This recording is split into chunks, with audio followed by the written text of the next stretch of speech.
All right. And hello again, everyone, and welcome to this afternoon's program. We're calling this the Jazz is Soundbite because right now in this episode, we're going to be talking about sound. You know, we're all at home. We're all digesting a lot of content. We're listening to a lot of music, watching a lot of movies, all in our headphones, our speakers. And us being, the jazz fans that we are, we want this music to sound the best it possibly can. So we are very, very lucky enough today to be joined by our very own Jazz's AV editor, Ian White, who is going to be talking to us about some new products from MezeAudio. Even better, we are going to be joined from two representatives from MezeAudio as they walk us through some new products and tell us about just what makes their headphones so great. They look beautiful. They sound even better. If you're at all serious about making your jazz, your music sound the best it possibly can, you are definitely going to want to check out MezeAudio. So without further ado, let's go ahead and bring in our AV editor, Ian White. Ian, you there, man? Good morning, Brian. Welcome from the Jersey Shore. All right. Well, hey, I hope you're doing well over there. I see you're holed up. At home. With your Star Wars. That's right. We should mention it is May 4th, Star Wars Day, as in May the 4th be with you. And I understand you're quite a fan. I am. It's embarrassing to my family that I own over 600 pieces of Star Wars memorabilia. And some mighty fine headphones, I do. Yes, yeah. Actually. It's a very interesting time in the, aside from obviously what's going on with COVID, especially here in the United States and all across Europe. The consumer electronic industry, this could not have happened at a worse time, specifically for this industry. 2019 was a banner year. Vinyl sales are still going up. Turntable sales had a great year in 2019. Streaming products, obviously. I mean, the number of streamers that are available in the marketplace now is literally in the dozens, and that's just on the high-end side. And then, obviously, just the interest in streaming. People who love jazz, I mean, they have so many opportunities now to listen to jazz in high res with Tidal and Qobuz, Amazon Music HD. It's really never been a better time to be a music listener. I mean, there's literally millions, just from jazz. I mean, literally almost anything you can think of that's on the jazz catalog, you can find on a streaming service. And obviously, wireless audio, wireless headphones, wireless speakers have become the thing. Even if you don't like to use Alexa or any of the voice-activated products, that's a thing in speakers. I mean, manufacturers are beginning to adopt that in great numbers. And so for the CE industry to have and in some ways, let's get the negative out of the way first. To have the bottom kind of fall out in the post-CES environment, was the worst possible time. It is very likely that there will not be another high-end audio consumer show in 2020, which for those of us who cover this industry, I've been writing about high-end audio for over 20 years, I guess as a side career. And the CES this year did fairly well. And then the last audio show I attended this year was the Can Jam in New York City in March. And really, that was the last time I had a chance to interact with our guests today from MezeAudio. And since then, almost every show has fallen by the wayside, sadly. The Montreal show was canceled. Munich was canceled. Expona, which is held in Chicago, was just canceled a few days ago. That was going to be held later this summer. So I guess what we're trying to do with this Jazz's Daily Brunch Soundbite series is allow the companies in the industry the opportunity to get their products out in front of music listeners, because retail stores are obviously closed in most of Europe, and they're definitely closed here in the United States. So, this is, I guess, from our perspective, the best way to get, great products in front of people who really care about sound. And one of the reasons why I'm really excited to have MezeAudio on, I guess this morning with us is that Meze is a fascinating story. As someone who is an Eastern European Jew, who grew up in Toronto and has lived in New Jersey for most of his life, I have deep roots in Eastern Europe. I've been to Poland many times. I have a lot of family and friends who are from the Czech Republic, from Hungary, from Romania. There were huge Jewish communities in all of those countries. Meze is a very unique company, because to think that in 2020, one of the leading high-end audio manufacturers of headphones would kind of come out of a small town in northwest Romania in Baia Mare, which is literally on the border of the Ukraine and Hungary, to have this small company that took a while to sort of come into existence. Antonio will get into it, but this is a brand that's been around for almost 9 years, but 2015 was sort of their coming out party. To have a small company take on the industry giants like the Sennheisers, the AKGs, the Sonys, the Boses of the world, and actually win. I mean, MezeAudio, really from the perspective as a journalist and also as a customer, Meze's success is kind of remarkable. And I think the fact that you have a company that came out, with the collapse of the Soviet Union, the end of the Cold War, the Iron Curtain came down in Eastern Europe, and all of a sudden you have all these talented engineers, guys who never had an opportunity to really show what they could do to the rest of the world because they were stuck in Romania and Hungary and at that point, I guess, Czechoslovakia and Poland. The fact now in 2020, some of the best audio products in the world are being manufactured in Eastern Europe. I mean, those of us who are in the industry, I mean, it is a growing list of companies like Meze, like Kuzma out of Slovenia, who makes some of the best turntables you can buy regardless of price. Brands like HID out of Hungary, Trafomatic. There's so many Eastern European companies. I mean, most consumers won't know this, but the second biggest audio show in the world right now is actually in Warsaw. I mean, if you'd have told me 5 years ago that the second most important show in audio would be in Warsaw, Poland, Munich is by far the most important show. CES has lost its luster for the high-end audio world. But to have Warsaw suddenly emerge as where you have to go every fall to show your products is amazing. I mean, who would have imagined that Warsaw would become essentially the CES in a way of the high-end audio world? So it's really exciting to have companies like Meze, show up.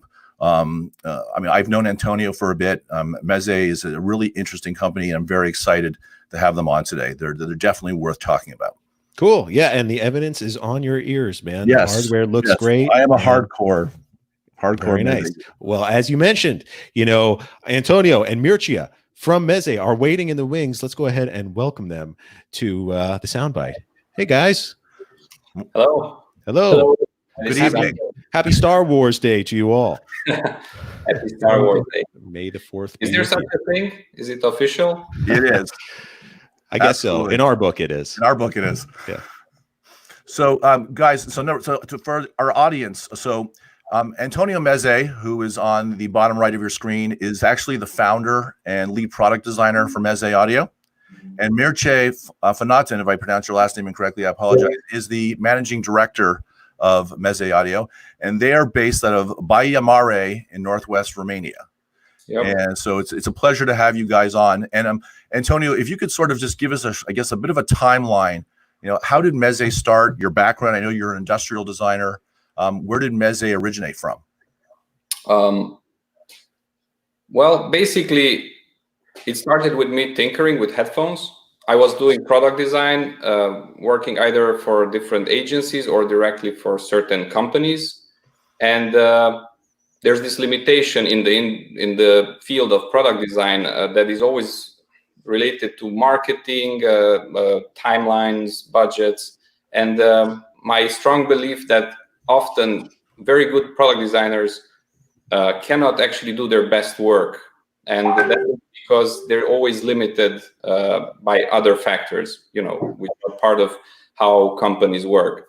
You're always cut off when they say, okay, this is enough, the time is now, we have to put it out, and that's it. And probably once you have this happen a few times as a product designer, you work in that way to get things done, up to a certain requirement, and then it's out on the market, and it's not really in your hand. The decisions are not really in your hand as a product designer. And I think there are really a lot of good designers probably in many companies that are kind of not being used at the full potential, let's say. I thought, why not try to do my own product at first? And I was just tinkering with it, getting some parts. Right at the beginning, it was not at all an idea of creating a company. It was really just making something for myself because I was really into music and traveling a lot with my jobs, and I didn't have any headphone that I really felt like it's mine. It's mine in that sense that you pour your personality, you feel like you pour your personality and emotion in, and you feel like it's giving you something back. And I know how that feels with other objects. For example, I always give this example. I have a Stratocaster guitar, which I used to carry with me everywhere, and always when I look at it, I just want to pick it up. It kind of draws me to it. And also, the more I have it, the more I'm happy with it. And at the same time, because I was traveling so much, I always use headphones, but my headphones were always this impersonal black plastic headphone. And actually, I was using headphone a lot more than the guitar or the amplifier or anything else. So I really thought, that's strange. I mean, why isn't there such a thing? You know, there are a few brands back then. Maybe, you know, I remember Grado. You know, they have their own life. Maybe a few more models, some high-end stuff from Sony. But in general, I thought, okay, this is definitely something I want to contribute with. So I started doing my own thing, but making a new product is super expensive. So I was just taking parts, modifying them, created this logo, this name. I didn't think it will be a business, but somehow it took off. So I was not thinking, okay, I'm going to do a business and then, you know, the business will be headphones. I just did something and then somehow it took off and eventually it became a business in time. So this all started 2011. And by 2015, we managed to launch the 99 Classics, which took 2 years to develop, because around 2013, we saved up enough to invest in tooling. Tooling is very expensive for mass production, and also for a first run of manufacturing.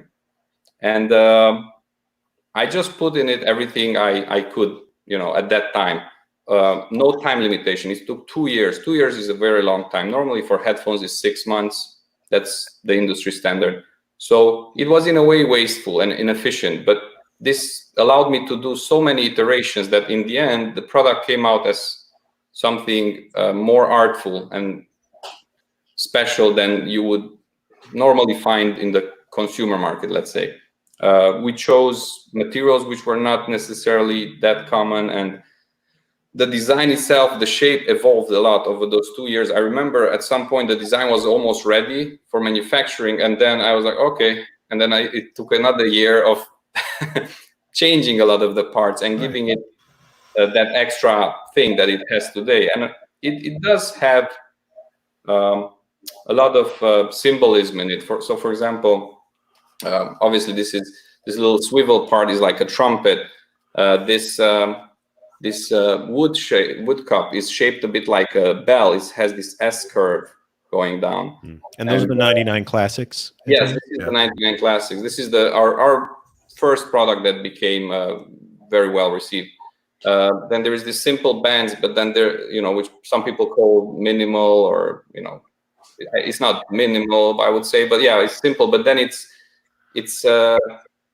crowned here by this little detailed part, which is a structural part. This holds the headband together. But basically, this is the center of attention. It's where the tension of the design is, because everything else is symmetrical and somehow simple. It's a bit hard to hold this. Anyway, so yeah, basically, you see, even as I'm telling you the story, it's about the product. It's not about a big dream to become a manufacturer of headphones and to be successful. It was very much product-centered. So even today, our company, I would say, is very product-centered, product design and development-centered. It's not at all that we have a big strategy to get here and then to enter that market and so forth. We just want to make good products. That was the beginning, and that's still happening now. So yeah, 2011, messing around, doing some headphones, which now looking back, I think were ridiculous. And then 2015, when we came out with this, which it was the best we could at that time, and I think it's a good product. But looking back now, I already can see how I could do so many things differently. And then end of 2018 is when we launched the Empyrean, which is our current flagship headphone. So one of the big things that has changed in the consumer audio world, especially in high-end audio, is that, up until the last decade, high-performance headphones were really not a big category. You had 4 or 5 companies that sort of dominated. You had Sony and Bose and Sennheiser and AKG. And then, with the growth of headfi.com, which is, I guess, at this point, the world's largest headphone site, and the emergence of their CanJam series. And for Jazz's readers and listeners, the CanJam series is sort of a mini CES for, I guess, high performance headphones that grew out of Southern California. It started in Orange County, and then it has kind of grown over the last 5 or 6 years to be in London, in Singapore, New York City, which is ironically the last show where I saw, any manufacturer in this industry, back in March. But I guess one of the things that has made, I think, your company unique is that you came around at a time where there was like this ascendance of both, I guess, product quality as planar magnetic headphones became a category, but also price. And I know that, like, within the press, one of the things that a lot of us talked about kind of quietly behind the scenes was that, we loved the way that, planar magnetic headphones sound, how electrostatic headphones sound, how the performance bar kind of went from here to here very quickly, but so did the pricing. And Meze kind of showed up at a time where, people were starting to spend $3,000, $4,000, $5,000 on a pair of headphones, which was really unheard of, in 2015. There were very few people used to spending that kind of money on headphones. And, and you show up at CES with these, $300, dynamic headphones that look like, they cost $2,000 or $3,000. And then you started telling everybody at the show, oh, by the way, these are $300. And I think, that has been, in many ways part of your success. And, if Mircea could kind of address this, the fact that you guys have, from the very beginning, taken a sort of a value approach. You kind of made sure that we guess we'll keep the Empyrean aside for a second, but you guys have always approached the headphone space with a performance plus value kind of message, because you very easily could have jumped into this category and sold $3,000 and $4,000, $5,000 headphones and been like everybody else. Instead, you said, let's offer really high-end headphones that people can actually afford. So I'm curious how you kind of came up with that strategy and how you've been able to kind of maintain it now for 5 years.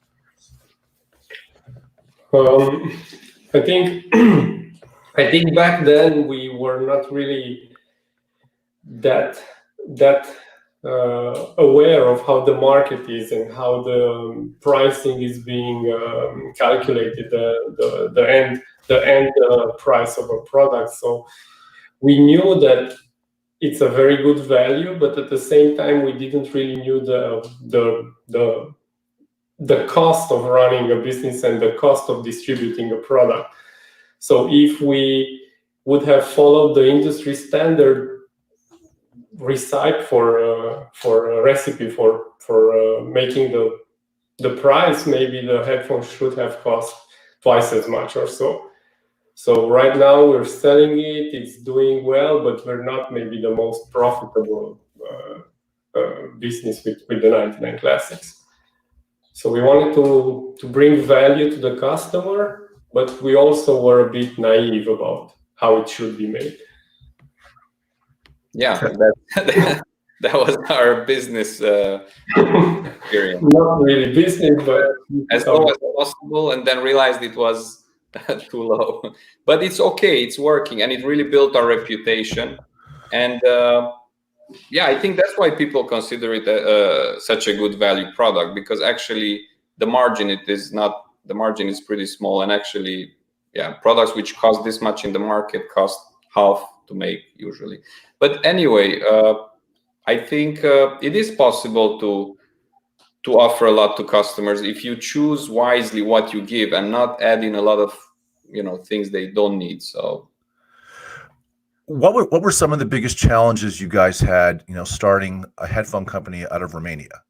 Because Eastern Europe is obviously, from a from an audio perspective, until the last 10 years, it was not known as a hotbed of high-end audio. Western European countries, especially the United Kingdom, Germany, France. I mean, you guys kind of have come out of, I want to say you've come out of nowhere, but I mean, Eastern European companies like Meze are now making some of the best products in the marketplace. I mean, you guys have obviously put a lot of thought into the design of your products, but also on the technical side.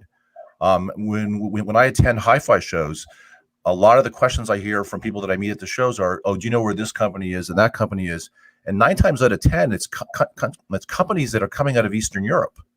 So obviously, you guys in Romania and Poland and Bulgaria and Slovenia and the Czech Republic and Poland are doing something right. But what were some of the challenges that you guys face entering the market coming out of Eastern Europe? I didn't feel like there was a lot of challenges. I mean, to be honest, I kind of just went for it, and it grew one step at a time. If you really want to look into it, you will find a lot of challenges and difficulties, but there's, this is in everything. I wouldn't be able to name something specific.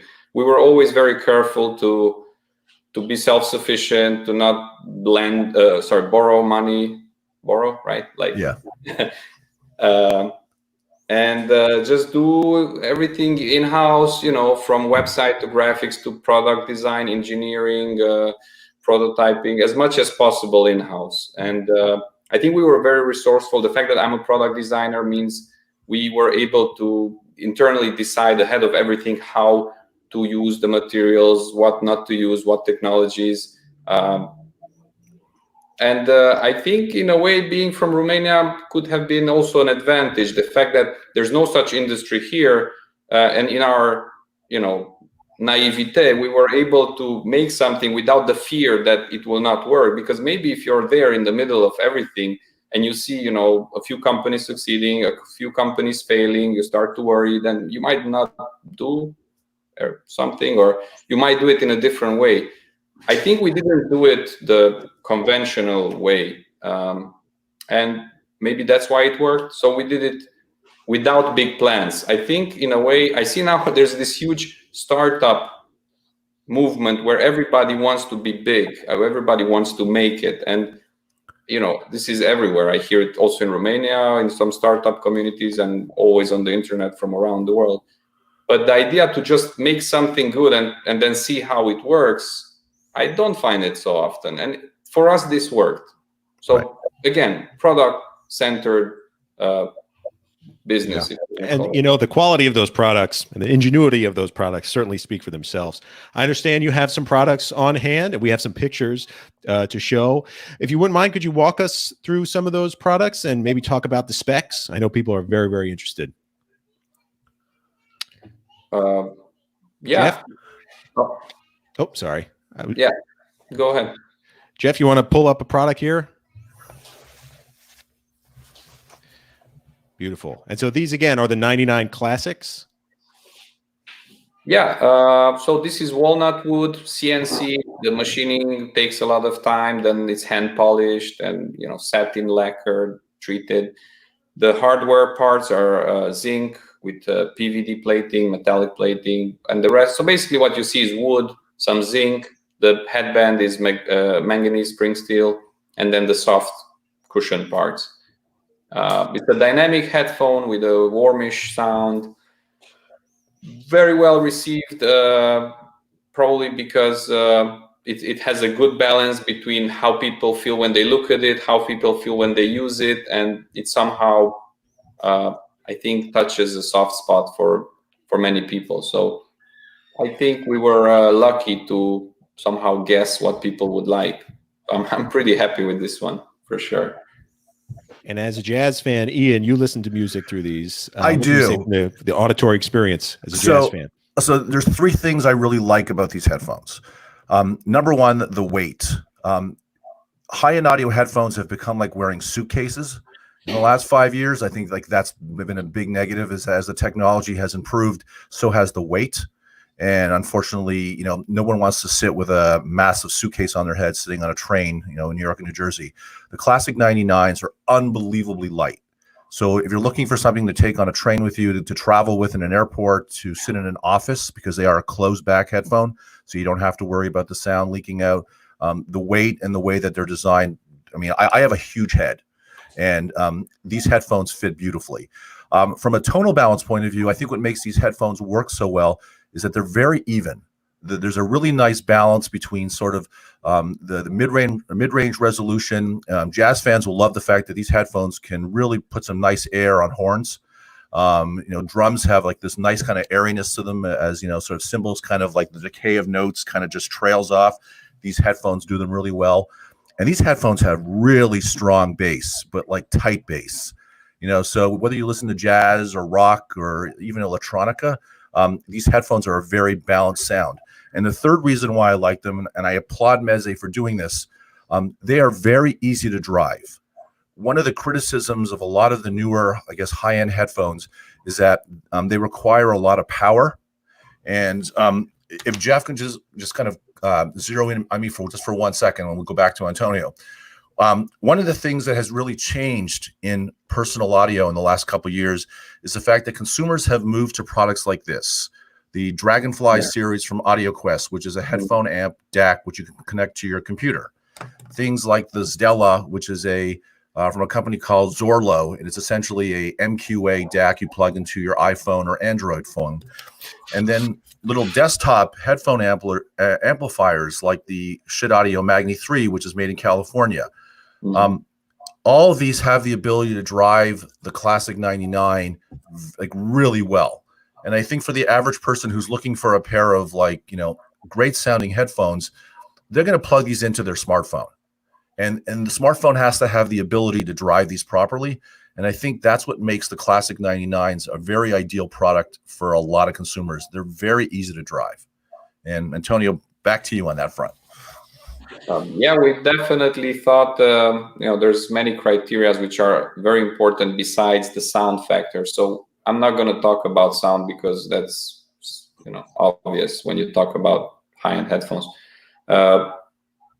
You want to be free, right? You don't want to be tied down to certain things. If you use headphones that have the capacity to be taken around, then definitely you want them to be able to work with anything.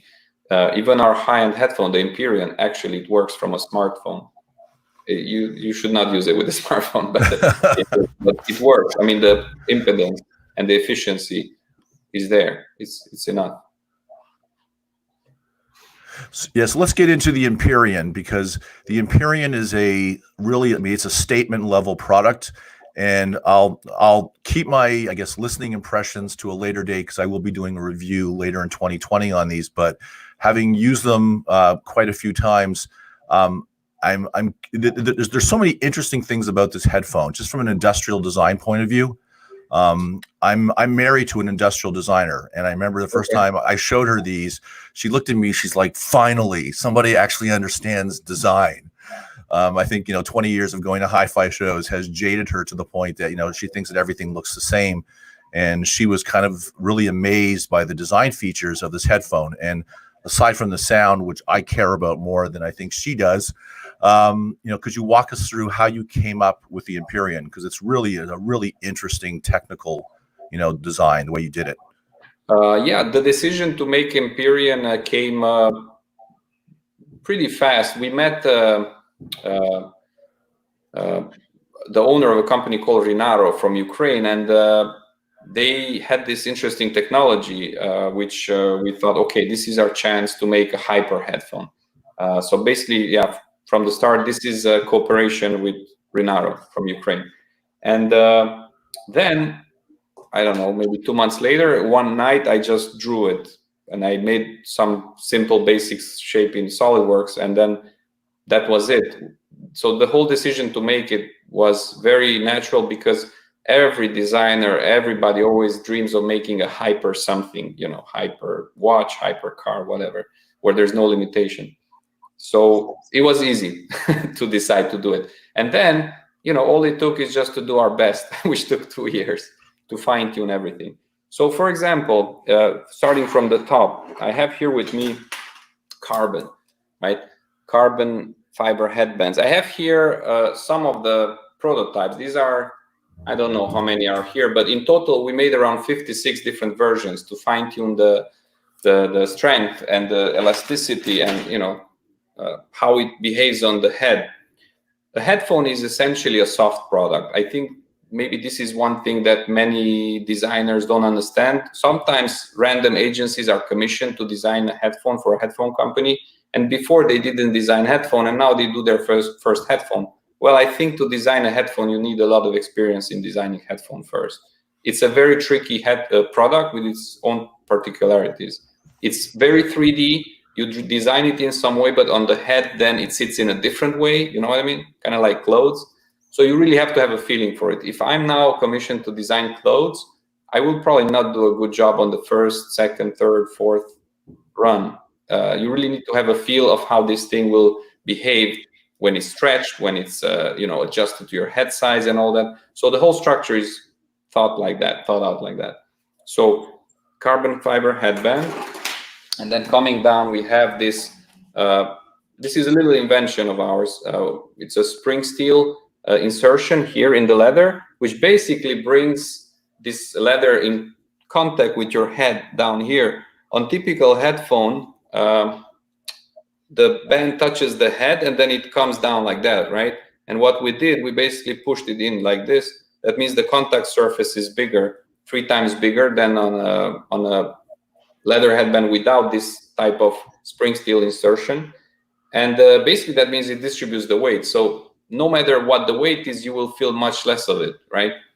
Cushioned ear pads, these have a big contact surface. All the contact points, which is the headband and the ear pads, are essential for how your experience with the headphone will be. And that plays a huge role because headphones, are meant to be used for a long time. I think if you're talking high-end headphone, you could be using them for hours, many hours. Right. Some people use it for 5-6 hours. I sometimes used to use it like that before I had such headphones, actually. And I remember it hurts, ears, fatigue, pressure points. It's pretty annoying. You just want to be with the music, right? So I want the headphone to be impressive and spectacular, and I want you to feel it when you look at it, to be attracted to it, like I used to be like I'm still am to my guitar. But once you put it on, I don't want you to think about the headphone anymore. Once you put it on, the headphone should disappear. So I'm quite happy because a lot of the feedback regarding these headphones is that it's super comfortable and the ergonomics are spot on. So yeah, I think it's very important. So basically we try to use high-end materials which allow us to do what we want. This entire chassis is a CNC'd aluminum. We call it the aluminum skeleton. Maybe I have here another version. Here is the CNC'd part. Maybe it's a bit hard to see that. It doesn't zoom on it. But anyway, there's pictures on our website for who's curious. Each single part is made out of a block of aluminum. This allows us to shave off as much as we want. And in the end, we have just the amount of aluminum we need, for the strength. And the result is it sits well on your head. It's got this interesting ear pads, which you can remove, where this ferromagnetic mesh actually attaches to the magnets of the driver itself, which are in there. So there's no extra mounting magnets. That actually works with the driver together. So the ear pad mesh is a critical component of how this headphone functions. The Renaro driver inside, which has a hybrid array coil. So it has this spiraling coil and this switchback on top. So each section gives out different frequency response slightly. So this is optimized for getting the higher frequency sounds more directly into the ear canal. This is pretty much it. We just poured our everything in it and it came out well. I think it's a very simple recipe. And I see this sometimes in some small makers of different products, people who are not efficient, they cannot go into mass market. They cannot maybe, take a big slice of the pie, but they make something really, really great and they touch people's hearts, and then some people will really like it, and that's fine. I think this is more important than just making big sales. Well, I mean, from an industry perspective, I mean, in the last 2 years, I don't think there's been a headphone that has received sort of as many best of as the Empyrean. I know, I mean, as a journalist, but also just sort of a quick look through your website, it seems like the Empyrean has almost won Best Headphone of the Year from almost every specialist hi-fi magazine on the planet. So, I mean, so kudos obviously to everyone at the team in Romania. You know, you've obviously, I guess, developed a product that both customers and the industry consider to be essentially like a best in class, you know, so that's a testament to the work that you guys have done. You guys also make two very interesting IEM earphones, and IEM is an in-ear monitor for those who don't know what the acronym means. You have two really interesting products that are, one is a lot more affordable. I believe the Rhea Solo is about $250 US, if I'm not mistaken. And then the Penta, which is like your flagship IEM, is, you know, it's definitely up there in the $1,000 range. Could you actually kind of give us a little bit of a run through on your two IEMs, because they're very interesting in terms of their design? Yeah, we've been wanting to do some special IEMs for many years already. I mean, during this whole time we were doing headphones, we were also playing around with earphones. It just took a really, really long time to refine the shape and find something that I thought was, you know, really, really ergonomic and special and everything. So there's this shell design, which the Penta and the Solo kind of share. It's not that the same design; they're different, but it's the same design language. And then basically we tried to do a lineup, but it takes a very long time, you see. So actually, the Penta came out before the Solo, although the Solo was started earlier. I was telling you about our very long product development times. So the Penta has 5 drivers. 1 dynamic and 4 BAs. The housing is all CNC'd from aluminum, and what's very interesting about it, it has the sound channels are milled from aluminum, which means they are always the same dimension, the same length on left and right, and on every single piece. A lot of high-end IEMs use this kind of tube, this kind of plastic tubes, to connect the BA drivers to the nozzle, which goes to your ear. And they're different lengths, and that can create some slight phase issues. So this is one thing about it. Basically, I think it's a very comfortable IEM, and I think that's most important thing. You can use it for a very long time. It has a quite balanced sound, again, a little bit warmish, very, very ergonomic sound, I could say. So the idea of comfort for us runs from product design and engineering all the way to sound. Our house signature leans towards a sound that is not fatiguing, a sound that you can enjoy for, like I said, 5-6 hours. I really think that people who end up buying this kind of products, they actually use the products for such long times, otherwise it wouldn't make sense. So we always want to make sure that your long-term experience is good. If you pick up a pair of headphones, they might, you know, some of them might give you a strong impression and impact on first listening, but then when you take them home, they might be fatiguing. You cannot tell how a headphone or earphone will work by doing just a short listening test, like, you know, 5 minutes, 10 minutes, even 15 minutes, because in real life, your ears adapt to the natural signature, sound signature, the sound signature of a product, of a headphone. What your ear doesn't adapt to is things that tire it, you know, like some muddiness or some high-pitched, annoying frequencies, or some discomfort, some pressure in your ear. So those are actually the things that you have to look at. So that's one of the core criteria for us. And the more affordable earphone, the Rai Solo. Rai means heaven, actually. Solo is because it has 1 driver. Basically, it's a MIM housing, which took us forever to develop. MIM is metal injection molding. It's a sintering process to create really precise steel parts. And it has a very interesting dynamic driver, which has a membrane which is split in 2 parts. We eliminated the lead wires, which come from the coil, because the lead wires usually are glued on one side of the membrane, thus making the membrane move in a rocking way because of their weight being on one side.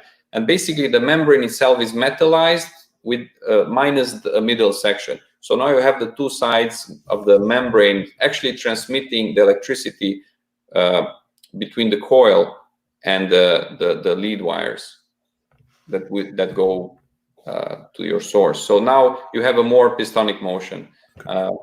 There's a little video on our website that shows the principle of working. Okay. I kind of rambled all over. Mircea, is there anything? Yeah, actually, so I do have a couple questions for him. Number one, who is the typical Meze customer? Because one of the things that has been really interesting about the high-end headphone experience so far is that it has brought younger blood into the industry for the first time in a very long time. And as someone who just turned, 50 years old, like about a month ago, I've been an audiophile since I was 12. And I guess one of the biggest complaints, I guess, in my lifetime as both an audiophile and I guess AV journalist is that young people have never really been engaged in the way that they are now because of personal audio. Mm-hmm. So I'm curious if you're finding that the typical Meze customer is a younger man or woman who really love music, are not necessarily audio geeks, audiophiles. They've never really been interested in, I guess, in expensive audio, but they look at your headphones as like an aspirational way to kind of get into better sound quality at an affordable price. I think there's two categories here. First is the knowledgeable headfire who maybe saw that this is a product which finally not only sounds good, which all headphones should sound good in this category, but also has a lot of attention to build quality and design. So maybe some consider that this is finally a product that touches all bases. And then on the other hand, you might have the people who want something good. They're not necessarily very experienced in headphones, but if they can afford it, they want something that is really premium. And then this headphone, you might not be able to tell that it's better than another one, let's say, but then when you look at it, I think it's very obvious to appreciate the precision of the build and of the finish. And then you just have that joy, which you have when I don't have, but I guess if you own a super car, you're not a race driver, but or a luxury car, which I also don't have, but I guess you really enjoy it, even though you're not driving to its full capacity or something. Right. I don't know. Mircea knows actually more about this. He interacts a lot more than me with. Yeah, I think you touched the right basis. I mean, we have the audiophiles which appreciate sound most, and then of course they are able to understand and they appreciate the rest of the build and how we approached the headphones. But then you have people which really are not specialists. They just trust their local dealer, or somehow they find out about our products, and they are pretty fast. I like to think that they fall in love with the product, they fall in love with the company, and for them it's like indulging themselves. I want something nice for me. I want something that I really can show to my wife and she can understand it. So the fact that we touch maybe more senses than the typical headphone. Once you have it in your hand, it's pretty clear that it's more special and it's not just about the sound. And I think in this second case we were mentioning, I think it has the capacity to draw in, what will become future maniacs or fans. Because I think if you start off with a product which is really, really special in its category, whatever that product is, you have a pretty good chance of becoming, interested in that category, right? I mean, if you start off with a crappy product, you might think it's not worth your time to, in general, right? You need to get excited. It's like learning to play guitar on a bad guitar. You might just drop it at some point. It just doesn't sound nice. If it always falls out of tune, it's annoying. Your progress will be slow. So where do you guys see this segment going in the future? Because on the one hand, obviously, I mean, streaming is at this point almost 85% of the way music is delivered, in both the United States and Europe for sure. I mean, between Tidal and Qobuz and Amazon HD and Spotify, I mean, vinyl has had a nice comeback, but at the end of the day, I mean, people use their smart devices, whether it's a laptop, a smartphone, or a tablet at this point, to get their music 95% of the time. Where do you guys see sort of, I guess, your products evolving as the technology has improved in terms of the future, in terms of how that's going to impact the type of headphones that you deliver to people going forward? Well, it's true. Most of our customers, most users, they are tempted now to stream and to be very portable, to listen to music everywhere. So Bluetooth and true wireless earphones, headphones are the norm now. The technology is not yet fully evolved. It's not yet fully stable. So because we're a small company and we cannot really invest in the best technology every 6 months when it comes to chipsets and all the electronics, we will wait for a while until the technology seems to be reaching maturity, let's say. And that's the point where we think we will approach the true wireless and Bluetooth categories. But for now, it's going to be wired because I think we're doing a pretty good job, and we don't have the distribution network. We don't have the capacity to fight with the big players like Sony, like Bose, like Beats. So there are people who can do it better than us in that category. So I don't think it makes sense to fight with them.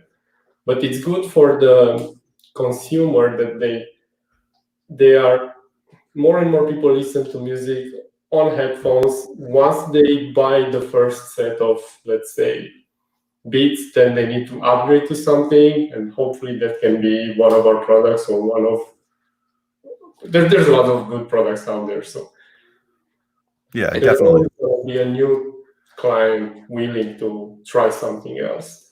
So yeah, go on. Go ahead. So I was going to ask you guys two non-headphone related questions. What music have you guys been listening to? I know that Romania has actually had to deal with COVID. As far as Eastern Europe is concerned, you guys have had a fair number of cases, as has Poland. So what have you guys been listening to at home? And also, what do you miss the most about, being locked up in quarantine like the rest of us here in the United States, especially myself in New Jersey, where I feel like I haven't been outside very much in the last 6 weeks.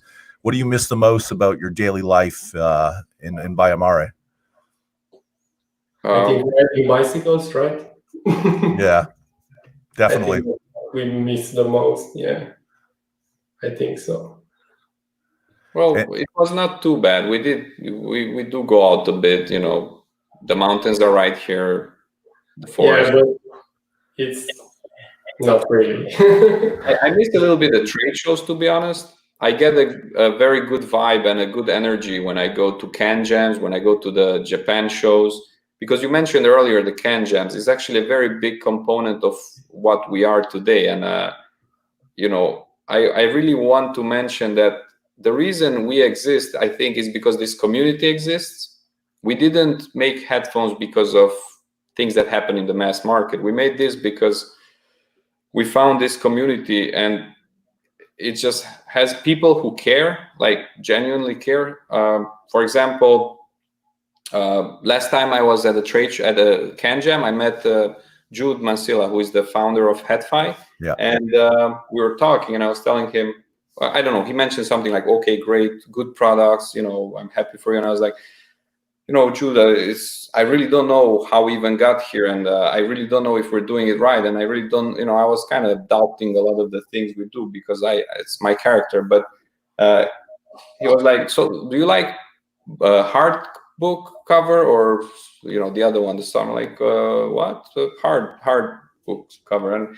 And then at the next show, he got me this book, Rework. It's I'm not advertising the book, but it's really interesting. So, we talked, and he really cared, and then he got me this book, which when I read through it basically, the book tells you that there's a lot of different ways to approach a business, and a lot of the conventional ways of doing it are actually not correct. And now I can see it. Reading this book really eased my mind. So, having somebody who's in this business he's not really doing anything else than just creating the community and the space for makers to come and interact and show the public and all that. But actually, this is a lot. I mean, this creates the context for companies like ours and others to exist.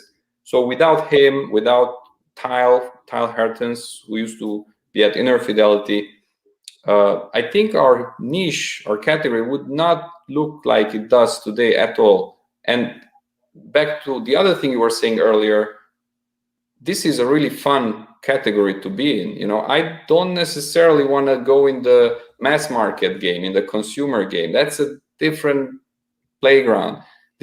Maybe that's not even a playground. Maybe that's a war zone, because in this field, if I'm missing to go to the trade shows and seeing these people, which every time it feels like a reunion with some members of a family or, you know, like friends, that means it's real, you know, there's real connection, and that's really nice.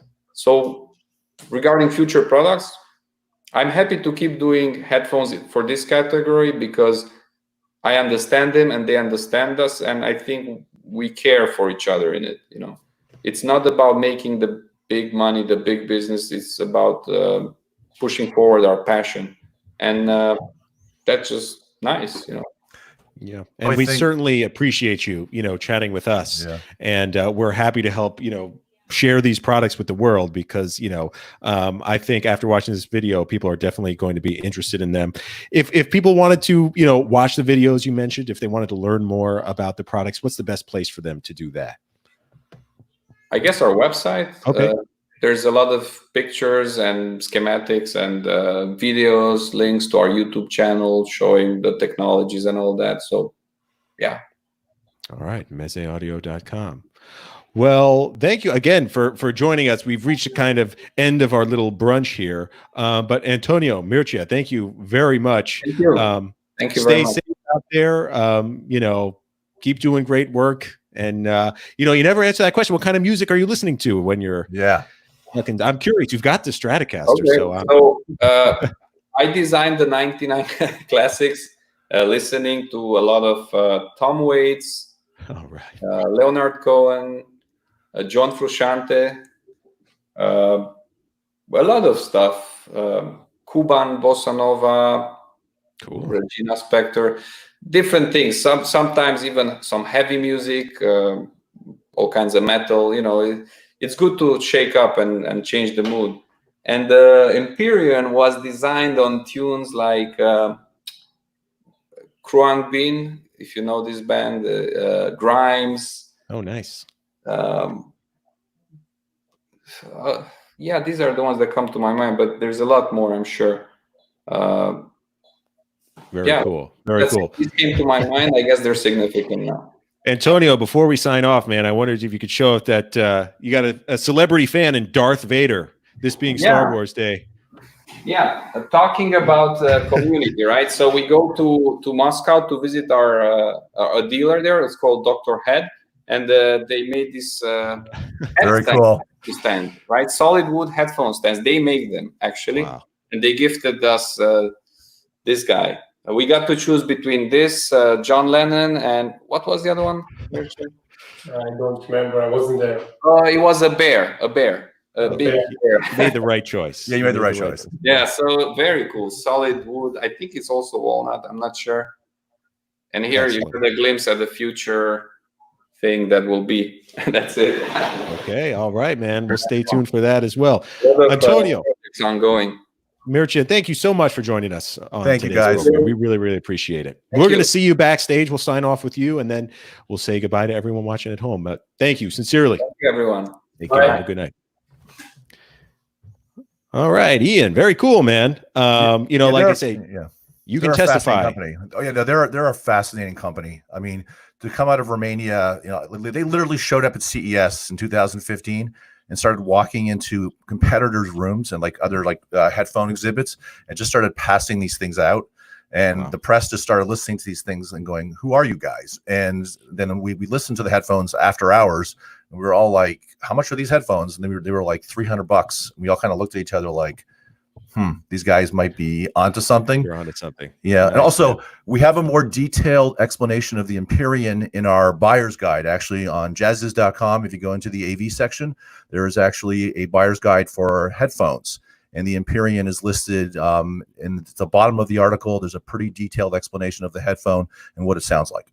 That's absolutely right. Now, let's say someone were to go, a Jazziz reader were to go out and buy, the 99 Classics or the Empyrean. They bring them home. They're excited. We talk a lot about test albums to really test, the audio quality of a headphone.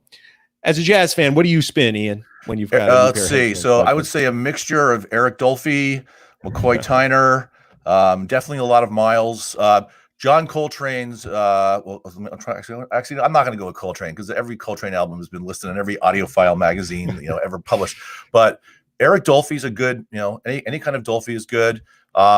Grant Green sounds really good on these headphones. Player. Yeah. Okay. Yeah. Wes Montgomery also sounds pretty amazing on these headphones. There, as if you needed another excuse to spin more Grant Green or Wes Montgomery. Absolutely. A new pair of MezeAudio headphones may be the way to do it. Anyway, Ian, thank you again for joining me on today's brunch. We're going to do more of these. So, yes, we are. If you're watching online, let us know who you might want to talk to, who you want to see, because Ian's our guy, and we're going to be getting more and more into the AV game as things go on. So, Ian, I appreciate it on this Star Wars day. Be safe out there. Take care. And may the force be with you. And may the force be with you. Have a good day, everyone. Bye, everyone. Bye.